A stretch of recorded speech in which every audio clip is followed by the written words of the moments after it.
कार्यक्रम के पुण्यार्चक हैं स्वर्गीय श्रीमती गयाबाई साहू, महेश साहू, गरिमा साहू, ग्रजेश सरोज साहू, संजीव सिडाना, पूजा साहू, आरती साहू, अनायका साहू, गौरव साहू, सादगी साहू, अद्विका साहू, पुनीत अग्रवाल, रोली साहू, दीपमाला साहू, अनिका सिडाना, श्रीमती शकुन, श्री सुरेश चंद जी जैन, सुपुत्र श्री देवेंद्र, श्रीमती सोनम जैन, श्री अमित, श्रीमती मोनिका जैन, कुमारी गौरिका, पुनर्विका जैन एवं समस्त सपरिवार कुरवाई, फर्म सगुन गारमेंट्स कुरवाई, मध्य प्रदेश। आपने देखा होगा सुधा सागर जी को कुंडलपुर में 2021 में जब महोत्सव था, पहुंचे,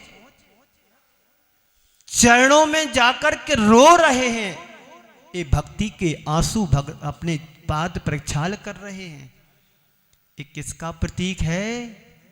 गुरु के प्रति समर्पण का प्रतीक है।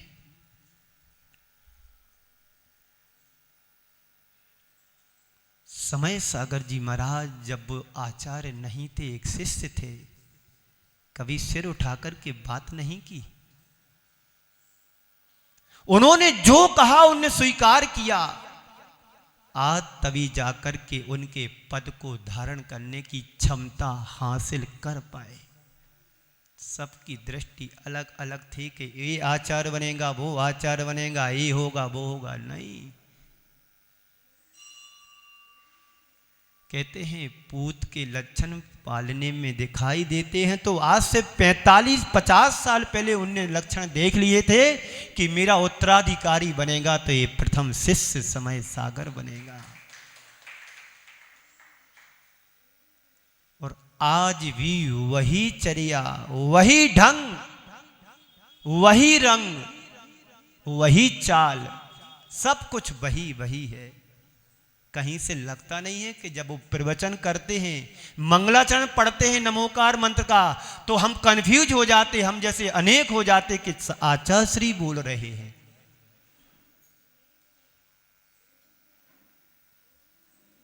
गुरु के चरणों में समर्पित वही हो पाता है जो सच्चा धर्मात्मा होता, सम्यक दृष्टि होता है। सम्यक दृष्टि हमेशा गुरु चरणों में विनय से बात करता है, विनय से बैठता है, विनय से उठता है। तो देव और शास्त्र का भी उतना ही महत्व है जितना गुरु का महत्व कहा गया है। आज हम जो लाभ देव शास्त्र से नहीं ले सकते हैं, जो हम भगवान से लाभ नहीं ले सकते, जिनवाणी से नहीं ले सकते हैं, वह लाभ हम गुरु से लेने में समर्थ होते हैं। क्यों? माँ जिनवाणी बोलती नहीं है, भगवान बोलते नहीं है, गुरु एक हैं जो तुम्हें अच्छा भी कहते हैं और तुम्हारे जीवन के कल्याण के लिए डांट भी देते हैं। उसमें हमारा ही कल्याण छिपा है। सदगुरु की परम कृपा से ही पाषाण को भगवान का रूप दे पाते हैं और हम उनके दर्शन का सौभाग्य भी अर्जित कर पाते हैं। है ना हम भाग्यशाली कि हमें गुरुदेव मिले और इन सारी प्रतिमाओं के दर्शन करने का सौभाग्य मिल रहा है। यहां से कोई सम्यक दृष्टि मरण करके जाता है स्वर्ग में, तो सबसे पहले वंदना करने जाता है। किसकी? अकृत्रिम चैत्यालयों की, जिनालयों की, जिनमें 550 धनुष ऊंचाई वाली प्रतिमाएं विराजमान हैं। उन अकृत्रिम चैत्यालयों की वंदना करता है। यहां से मरण करके सम्यक दृष्टि मात्र एक स्वर्ग ही जाता, और कहीं जाने का अधिकार नहीं है। और मिथ्या दृष्टि मरेगा यदि उसकी कोई साधना रही है तो भवनत्रकों में जन्म लेगा, व्यंतरों में जन्म लेगा, और सम्यक दृष्टि मर करके जाएगा तो वैमानिक देव में ही जाएगा। इस सिद्धांत तो सदगुरु की परम कृपा से ही हम पाषाण को भगवान का रूप दे पाते हैं और हम उनके दर्शन का परम सौभाग्य भी प्राप्त कर रहे हैं। यदि गुरुओं ने यह मार्ग नहीं बताया होता, प्राण प्रतिष्ठा नहीं की होती तो आज हमें भगवान का सौभाग्य नहीं मिल पा रहा होता। है ना गुरुओं की परम कृपा। आप जब प्रोग्राम कराते हैं, विधान कराते हैं तो क्यों कराते? कोई गुरु का सानिध्य मिल जाए। अभी यहाँ क्षमा वाणी का पर्व मनाया गया था। चंदा प्रभु जिनालय वाले आए, महाराज हमें आपका सानिध्य चाहिए। 2-3 बार आए, मैंने कहा देखूंगा, समय से बताऊंगा। और उनका निवेदन, उनका अनुरोध मैंने स्वीकार करके एक दिन के लिए वहां पर गया। क्यों? गुरु के प्रति समर्पण विनय होना ही ये तो तुम्हारे जीवन की प्राथमिकता है। पर होता क्या है, संस्कार हमारे अनादि के हैं तो हम सब उसमें भूल जाते हैं। गलती तुम्हारी नहीं है, तुम्हारे जीवन की नहीं, हमारे संस्कारों की है, हमारे कर्मों की है कि कर्म वैसा तुम्हें रोल दिखा देता है। हर जीव आत्मा पाषाण से भगवान बनती है, नर से नारायण बनती है, कंकड़ से शंकर बनती है, आत्मा से परमात्मा बनती है। जब वही सही दिशा में हमारा पुरुषार्थ होता है तब, और पुरुषार्थ यदि हमारा गलत वे में चला जाता है तो वही नर से नारकी भी बन जाता है, पाषाण से पापात्मा भी बन जाता है। पर इन सब में रोल है हमारे गुरु का। गुरु के संपर्क में आने के बाद व्यक्ति फिर भटक नहीं सकता है और उसकी भटकन मिट जाती है। क्यों? गुरुदेव हमें दिशा बोध देते हैं, मार्गदर्शन देते हैं, उंगली पकड़ करके चलाते हैं। आपको वो याद होगा वो दिन, वो संस्मरण, वो प्रसंग जब भगवान महावीर को मोक्ष हुआ तो गौतम गणधर फूट फूट करके रोने लगा कि अब मैं किसके सहारे जीऊंगा। आज तक जिनका मुझे मार्गदर्शन मिल रहा था, उंगली पकड़ के मेरे को बढ़ा रहे थे, चला रहे थे, अब मैं किसके सहारे जीऊंगा। एक गुरु के प्रति समर्पण। वियोग में नहीं रोए, अब मुझे कौन मार्गदर्शन देगा, सन्मार्ग दिखाएगा, पथ दिखाएगा। गुरु का ही महत्व है। और इतने रोए कि केवल ज्ञान भी हो गया, खुद गुरु बन गए। महावीर तो गुरु थे लेकिन खुद गुरु बन गए। केवल ज्ञान हो गया, अरहंत बन गए। तो यदि गुरुओं ने यह मार्ग नहीं बताया होता तो आज हम दर्शनों का सौभाग्य भी प्राप्त नहीं कर पाते। भगवान की मुद्रा से हम वह सब तो लाभ ले सकते हैं, पर भगवान की प्रेरणा मूक है। शास्त्र हमें जीवन कल्याण का मार्ग बताते हैं, यदि हम उनको पढ़ेंगे तो आत्मोन्नति के सूत्र हैं, वो सब शास्त्र में समाहित हैं। लेकिन वह सब कैसे हैं? बोलते नहीं हैं, मूक हैं। उनकी स्थिति तो मील के पत्थर की तरह होती है कि जो मील का पत्थर एक स्थान पर लगा होता है वो आपको चल के आपकी रास्ता नहीं बताता है।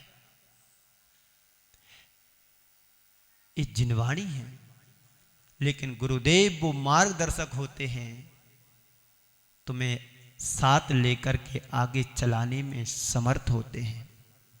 मील के पत्थर केवल तुम्हें संकेत दे सकते हैं, रास्ता इधर जाता है उधर जाता है। आपने शिखर जी की वंदना की होगी, जगह जगह आपको संकेत चिन्ह मिलते हैं, यहां से जाएं यहां के लिए, वहां जाएं वहां के लिए। आगे ये टोंक आ रही, आगे वो आ रहा, आगे शीतल नाला आ रहा है, यहाँ से पार्श्वनाथ टोंक जाते हैं, यहाँ से जल मंदिर जाते हैं। ये क्या है? मील का पत्थर तुम्हें संकेत देते हैं। तो शास्त्र के माध्यम से केवल संकेत मिलता है, साहस नहीं, चलने का सामर्थ्य भी नहीं।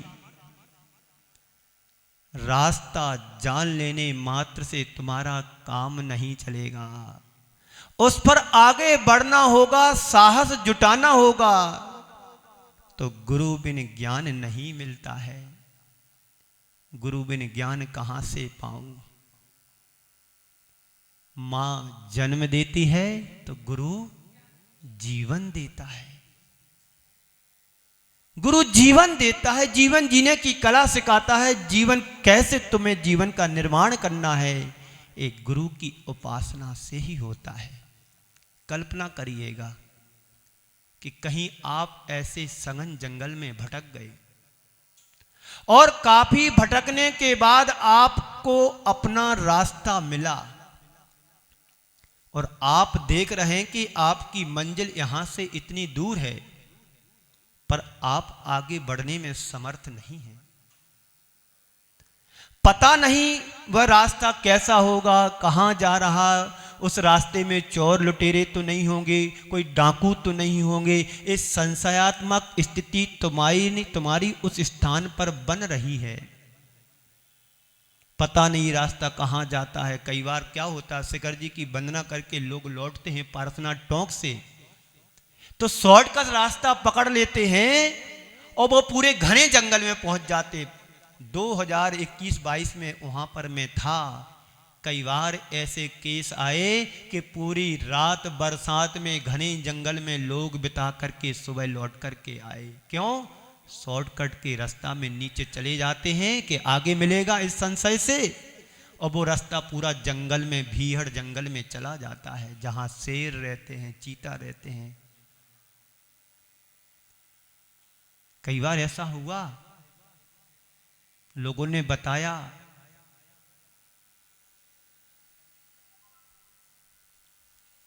अनेक शंकाएं मन में जन्म ले लेती हैं।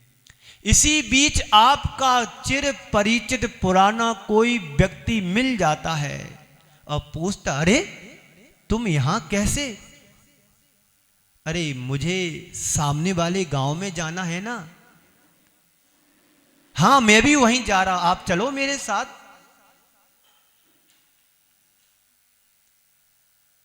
कभी मैं गया नहीं हूं, कैसा रास्ता होगा, मैं बार बार सोच रहा था। आप अच्छे मिल गए भैया। हाँ मैं भी उसी गांव में जा रहा है, आप अपने साथ चलो।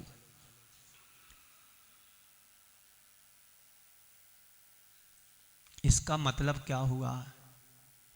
कहने का मतलब यह हुआ, जिस रास्ते से आते जाते नहीं उस रास्ते पर कदम बढ़ाना हमारा बड़ा मुश्किल होता है। बिना संकोच के हमारा पैर आगे बढ़ नहीं पाता है। और जिस रास्ते पर हमारा आना जाना होता है, आप बेधड़क चले जाते हो। क्यों? रास्ता पता है, स्थान पता है, मंजिल पता है, चले जाते हैं। उस रास्ते पर साहस नहीं जुटा पाते हैं जिस रास्ते पर तुम कभी पहुंच नहीं पाते हैं। शास्त्र के माध्यम से हम सन्मार्ग को जान लेते हैं और देव के माध्यम से सन्मार्ग पर हमारा श्रद्धान विश्वास जम जाता है, पर मार्ग पर चलने का साहस नहीं होता है। तो गुरु हमें साहस जुटाते हैं, मार्ग पर आगे बढ़ने को प्रोत्साहन करते हैं।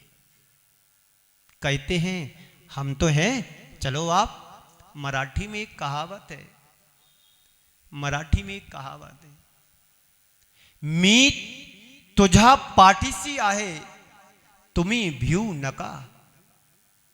मी तुझा पाठीशी आहे तुम्ही भिऊ नका। मतलब क्या हुआ? मतलब ये हुआ, मी तुझा पाठीशी, मैं तुम्हारे पीछे हूं, तुम्हें भिऊ नका। तुम डरो मत, मैं तुम्हारे साथ हूं। आचार्य शांति सागर जी महाराज बार बार कहा करते थे, तुम्हें भिऊ नका, संयम धारण करा। ये कहावतें हैं मराठी में।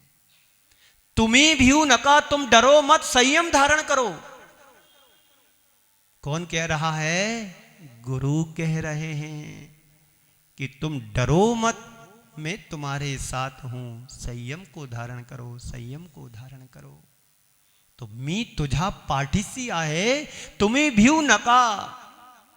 नका यानी नहीं, भीव यानी डर, तुम्ही यानी तुम, मराठी म्हणजे 5-6 साल में महाराष्ट्र में रह करके आया हूं, थोड़ा शब्दों का पता है मीनिंग क्या है। अब तो वहां से 10 साल इधर होगा तो सब भूल गए। तो कहते हैं हमारे गुरुदेव, मैं हूं ना, चलो तुम आगे। यह गुरु की भूमिका है, जिनको देखने मात्र से, जिनकी मुद्रा मात्र से हमें सन्मार्ग का बोध होता है। हम रोज स्तुति में पढ़ते हैं, गुरु की महिमा वर्णी न जाए, जग की नश्वरता का सच्चा दिग्दर्शन कराने वाला है। कौन है? दिग्दर्शन कराने वाले हमारे गुरुदेव होते हैं। किसकी? जग की नश्वरता का दिग्दर्शन कराने वाले हमारे गुरु होते हैं। यह बिना कुछ कहे ही उपदेश हमें गुरुओं से मिलता है। यह गुरु की भूमिका है, यह गुरु की गरिमा है। बिना गुरु के हमारा मार्ग प्रशस्त नहीं हो सकता है। गुरु को सर्वोच्च स्थान दिया गया है।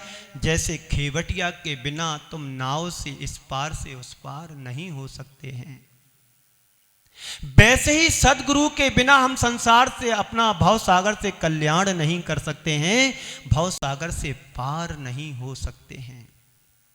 जब रामचंद्र जी को इस पार से उस पार जाना था, वो बिना नाव के नहीं जा सकते थे, तो खेवटिया को बुलाया। खेवटिया ने आकर के सबसे पहले अपने गुरु के पाद प्रक्षाल किया, उसके बिना पैर भी नख रखने नहीं दूंगा।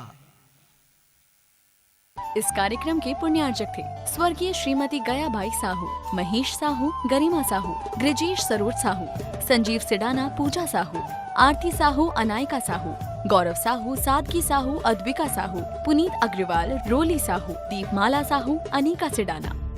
श्रीमती शकुन श्री सुरेश चंद जी जैन, सुपुत्र श्री देवेंद्र श्रीमती सोनम जैन, श्री अमित श्रीमती मोनिका जैन, कुमारी गौरिका, पुनर्विका जैन एवं समस्त सपरिवार कुरवाई। फर्म सगुन गारमेंट्स कुरवाई, मध्य प्रदेश।